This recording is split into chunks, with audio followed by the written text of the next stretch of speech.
आइएनएफको 70 वर्षको गरिमामय कार्यहरूको ऐतिहासिक झलकहरू।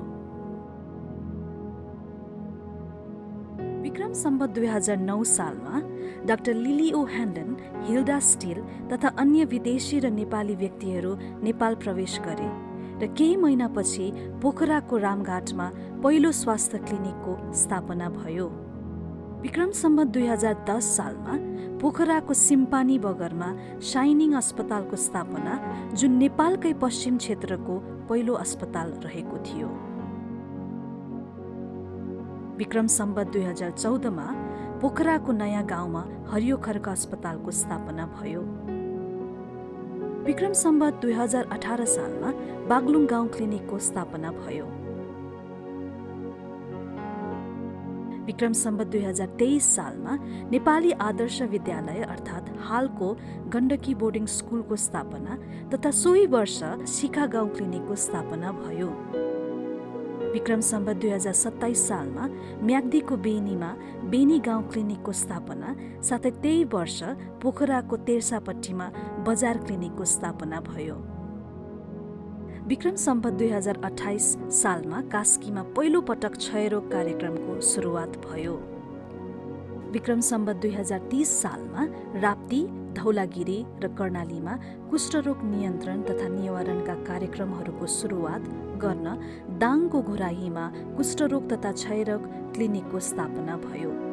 सोही साल नेपाल सरकारले राष्ट्रिय कुष्ठरोग नियन्त्रण कार्यक्रम अन्तर्गत आइएनएफलाई सम्पूर्ण पश्चिम क्षेत्र हेर्न अनुरोध गरेको थियो। विक्रम सम्वत 2032 सालमा हरियो खर्क अस्पतालमा नर्सिङ तालिमको सुरुवात भयो। विक्रम सम्वत 2033 सालमा गण्डकी अञ्चल अस्पतालको स्थापना भयो, जसमा आइएनएफको महत्त्वपूर्ण योगदान रह्यो र साथै सोही वर्ष पोखरामै शाइनिङ क्षयरोग क्लिनिकको स्थापना भयो। विक्रम सम्वत 2033 सालमा सुर्खेतमा कुष्ठरोग क्लिनिकको स्थापना भयो।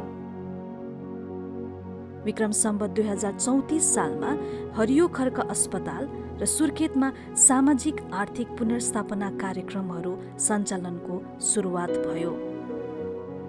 विक्रम सम्वत 2035 सालमा पोखरा टुडेखेल स्थित शाइनिङ अस्पताल बन्द गरी शाइनिङ सामुदायिक स्वास्थ्य केन्द्रको स्थापना साथै सोही वर्ष जुम्लामा कुष्ठरोग क्लिनिकको सुरुवात भयो।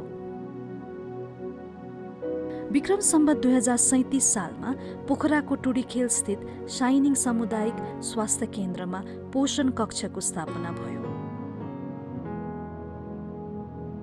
विक्रम सम्वत 2039मा कुष्ठरोग उपचारको लागि बहुऔषधि उपचार अर्थात् मल्टी ड्रग थेरापी विधिको सुरुवात भयो।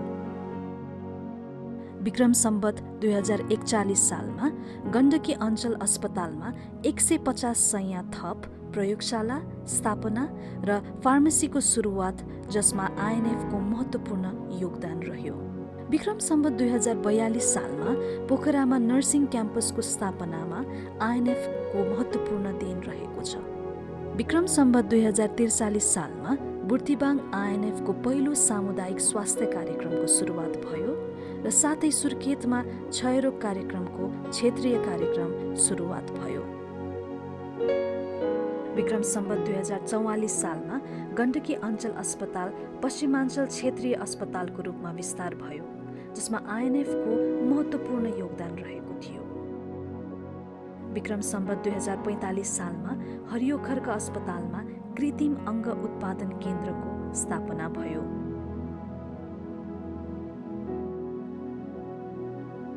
विक्रम सम्वत 2049 सालमा प्राविधिक सहयोग कार्यक्रम, पश्चिम म्याग्दी सामुदायिक स्वास्थ्य कार्यक्रम, अस्पताल सहयोग कार्यक्रम र जुम्लामा क्षयरोग क्लिनिकको स्थापना भयो। विक्रम सम्वत 2050 सालमा स्वास्थ्य शिविरका कार्यक्रमहरू सुरुवात भयो। विक्रम सम्वत 2051 सालमा सामुदायिक विकास प्रशिक्षण कार्यक्रम, लागु औषध शिक्षा कार्यक्रमको सुरुवात भयो। विक्रम सम्वत 2052 सालमा एड्स रोकथाम कार्यक्रम, नेपालगञ्जमा क्षय तथा कुष्ठरोग क्लिनिकको स्थापना तथा आइएनएफको अन्तर्राष्ट्रिय केन्द्रको स्थापना भयो। विक्रम सम्वत 2053 सालमा बुटवलमा कुष्ठरोग रेफरल क्लिनिकको सञ्चालन भयो। विक्रम सम्वत 2054 सालमा हरियो खर्क अस्पतालमा कुष्ठरोग बाहेकका बिरामीहरूका लागि पनि पुनर्स्थापनाका सेवाहरू सञ्चालन भयो। विक्रम सम्वत 2055 सालमा नेपालगञ्जमा सामुदायिक स्वास्थ्य र विकास कार्यक्रम, सुर्खेतमा कुष्ठरोग र क्षयरोग क्लिनिकको एकीकरण भयो। विक्रम सम्वत 2056 सालमा प्राविधिक साझेदार सहयोग कार्यक्रमको सञ्चालन भयो। विक्रम सम्वत 2058 सालमा नेपालको मध्यपश्चिम क्षेत्रमा सेवा विस्तार तथा आइएनएफ मुगु कार्यक्रमको सुरुवात भयो। विक्रम सम्वत 2059 सालमा आइएनएफ स्वर्ण महोत्सव अर्थात् आइएनएफको सेवाको 50 सुनौला वर्षहरू पूरा भएको थियो।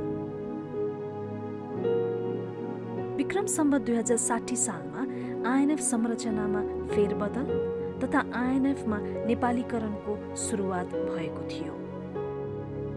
विक्रम सम्वत 2062 सालमा जुम्लामा पोषण पुनर्स्थापना केन्द्रको स्थापना भयो। विक्रम सम्वत 2063 सालमा नेपालगञ्ज र कञ्चनपुरमा भारतीय सीमावर्ती क्षेत्रहरूमा प्रवासीहरूमाझ एचआईभी र वैरवी सम्बन्धी कार्यक्रमको सञ्चालन भयो। विक्रम सम्वत 2064 सालमा कपिलवस्तुमा सामुदायिक स्वास्थ्य र विकास कार्यक्रमको सुरुवात भयो। विक्रम सम्वत 2066 सालमा बागलुङमा एचआईभी कार्यक्रमको सुरुवात भयो। विक्रम सम्वत 2069 सालमा बाजुरामा सामुदायिक विकास कार्यक्रम सञ्चालन। विक्रम सम्वत 2070 सालमा संस्थाको आर्थिक दिगोपनका लागि आइएनएफद्वारा आइआइएफएसको शुभारम्भ भयो। विक्रम सम्वत 2072 सालमा गोर्खामा ग्रेस अर्थात् अपाङ्गता र न्यून आय भएका व्यक्तिहरूको आवास तथा सामुदायिक भवन पुनर्निर्माण र समुदाय सशक्तिकरण परियोजनाको थालनी। विक्रम सम्वत 2073 सालमा कालीकोटमा सामुदायिक विकास तथा स्वास्थ्य परियोजना थालनी भयो। विक्रम सम्वत 2074 सालमा लमजुङमा सेल्टर नमुना आवास निर्माण तथा तालिम परियोजनाको थालनी भयो। विक्रम सम्वत 2075 सालमा आइएनएफद्वारा कर्णाली प्रदेश अस्पतालमा 17 शैय्याको फिस्टुला उपचार केन्द्रको स्थापना भयो। विक्रम सम्वत 2076 सालमा हरियो खर्क अस्पतालमा बहुउद्देश्य सिकाइ केन्द्रको स्थापना भयो। विक्रम सम्वत 2077 सालमा संस्थाको आर्थिक स्रोतको दिगोपनाका लागि मुनाफा वितरण नगर्ने साइनिङ नेपाल मल्टिपर्पज कम्पनीको थालनी भयो। विक्रम सम्वत 2078 सालमा हरियो खर्क अस्पतालमा प्रशामक तथा दीर्घ रोग सेवा भवनको स्थापना भयो। साथै सोही वर्ष हरियो खर्क अस्पताल 100 शैय्याको अस्पतालको रूपमा नेपाल सरकारको स्वास्थ्य तथा जनसङ्ख्या मन्त्रालयमा दर्ता भयो।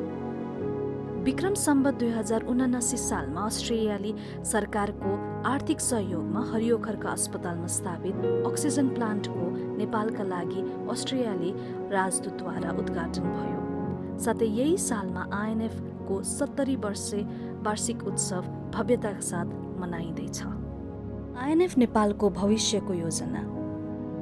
आइएनएफले भविष्यमा पनि यसका अस्पतालहरूबाट अपाङ्गतामा आधारित विशिष्ट सेवाहरू प्रदान गर्ने लक्ष्य राखेको छ भने सुदूरपश्चिम कर्णाली र लुम्बिनीका विकट स्थानहरूमा सामुदायिक विकासका कार्यक्रमहरूलाई निरन्तरता दिने योजना रहेको छ। आइएनएफले अबका केही वर्षहरूमा शून्य कुष्ठरोग लक्ष्य अर्थात् जिरो लेप्रेसीमा काम गर्नका लागि यसका अस्पतालहरू विशेष गरी साइनिङ अस्पताल सुर्खेतबाट कुष्ठ प्रभावित व्यक्तिहरूको सेवा र उनीहरूको आवश्यकता अनुसार साइनिङ अस्पताल बाँके र हरियो खर्क अस्पताल पोखरामा रेफर गरिनेछ।